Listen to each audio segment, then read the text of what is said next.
Ang hirap, no? Ako yung ginawa na halimbawa, ginawa to ng masama, pinagpalit mo ko sa iba, tapos forgive. Sakit naman, Jesus Christ, hindi naman tama. Yun po ang, kumbaga, aalisin mo yung hate eh.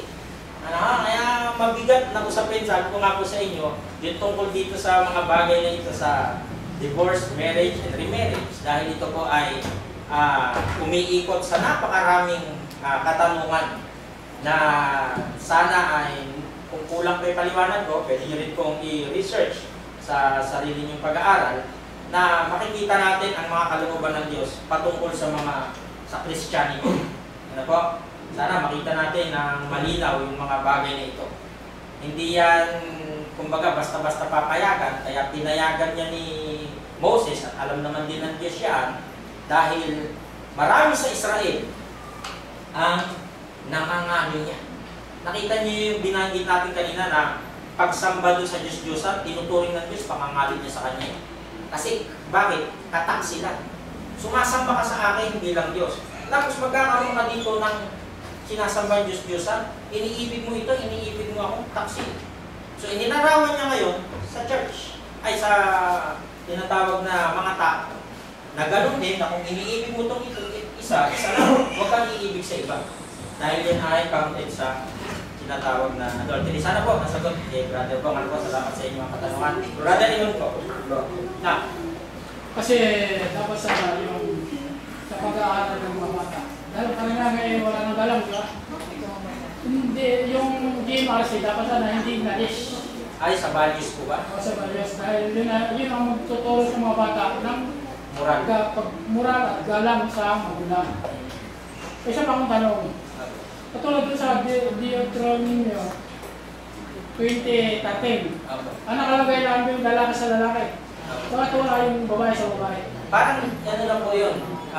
General command yun na parang gano'n. Normal din. Opo, na general command na same sex gano'n, eh pinagbabawal ng Diyos. At nakikita po natin doon na talagang ang punishment doon, eh kung hindi stoning, burn, susunugin. Bakit? Dahil inaalis ng Diyos yung tinatawag na karumihan sa Israel. Ay, Brother Jason, sige po. Yung verse na gusto mo sagot kay Brother. Nasa ang verse po? 19:7. 19:7. Ng ano po? Mateo. Mateo 19:7. Sige po, tingnan natin dito sa sinasabi ni Brother Jason sa Mateo. Para mas magiging. Mateo 19 po, ano? Ay, binasa natin kanina. 19:7. Sabi kay Moses yung pag-iwalay. Sinabi nila sa kanya, sabi ng mga Pariseo, bakit ngayon pinagutos ni Moises na magbigay ng kasulatan ng pag-ihiwalay at ihiwalay ang babae? Kung daw yung sinasabi ng Panginoong Jesus na ayaw na Diyos ang pag-ihiwalay. Ganon. Ba't binigay ni Moses? Yung sagot po ay nasa 8. Ano po? Sinabi ng Panginoong Jesus sa kanila, kaya yung binigay dahil dun sa katigasan ng puso. Ipinaubaya sa inyo ni Moises na inyong hiwalayan ng inyong mga asawa. Datapot buhat sa pasimula, hindi kayo. Yung katigasan ng puso, parang ganito na isinara na nung lalaki. Ay, hindi, ayoko na sa'yo. Alis ka na. Iba na gusto ko. Diba? Ano yung ano niya. Kaya ang nangyari, ang intindi nila, dahil kalag na sa kautusan, pwede na sa iba. Pinuputos natin Panginoong Jesus, hindi ganun. Hindi ganun ang marriage sa Bible. Ang marriage sa Bible, one man, one woman. Yun yung sinasabi niya na hindi matanggap ng mga Pariseo, kasi nga, isa yung sa nagudyok na siya ay maging parang ma-punishment ng kamatayan. Kasi di ba si John the Baptist, sinabi lang niya, mali yan, yung asawa ng kapatid mo, inaari mo, binubutan ng ulo. Yun yung sinasabi ng Panginoong Jesus doon sa 11 ba yung bro? Na, ayun, tama, 11. Dapat sinabi niya sa kanila, hindi matatanggap ng lahat ng mga tao. Hindi matatanggap ng lahat ng mga tao ang pananalitang ito. Yung sinasabi niya ni Jesus na, hindi ayaw ng Diyos ng divorce, hindi matatanggap ng iba. Bakit? Dahil may hardened heart. Matigas yung puso rin ng mga Pariseo na ayaw tumanggap ng paliwanag ng Panginoong Jesus. At doon lagi nagkakaroon po ng ganong mga conflict kapag ka yung truth ay ayaw tanggapin ng mga tao. Sana po ay nasagot ang ilan nating mga katanungan. May isa pa akong tanong. Katulad halimbawa ng para magkakuha ng mag-asawa, kaunawaan ng maayos. Di ba nagli-live-in muna sila bago magpakasal? Yan ba'y kasalanan? Yung live-in sa atin pong panahon, kasi doon sa Mateo po, ang example niyan ay si Jose at saka si Maria, si Jose na mag-aasawa kay Maria. Diba? Pero sa atin ngayon, dahil nga meron ng mga legalization ng mga document, kailangan maitala, lalo na sa census, yung lahat ng mga tao, tapos dun sa, may iba pang tawag doon na yung talaan ng mga kinasal, no?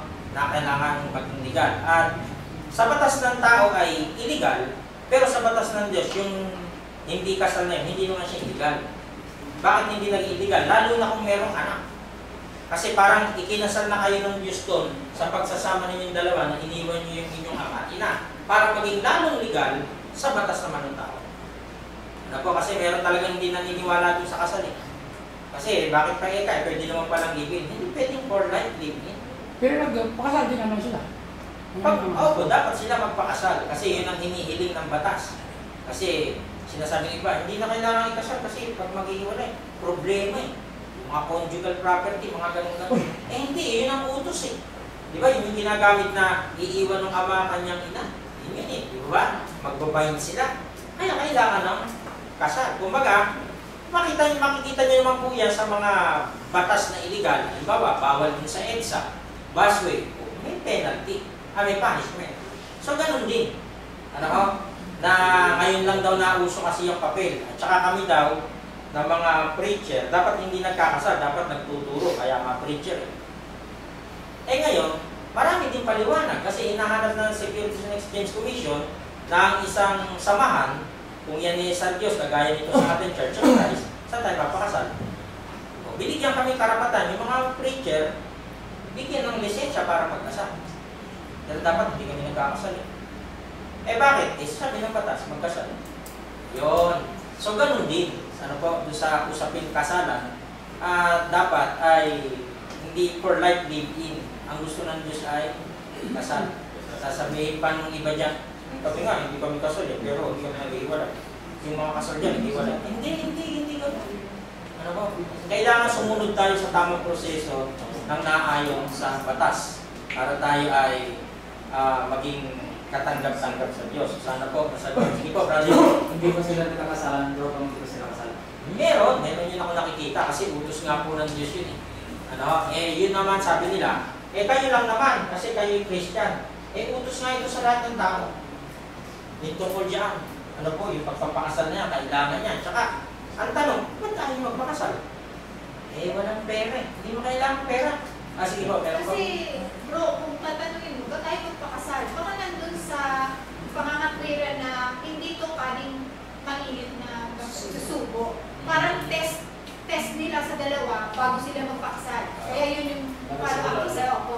Para sigurado. Yun ba ay magkakasala kayong dalawa? Kasi ang gusto mo lang malaman, kaysa habang buhay kayo mag-asawa, i-test muna natin.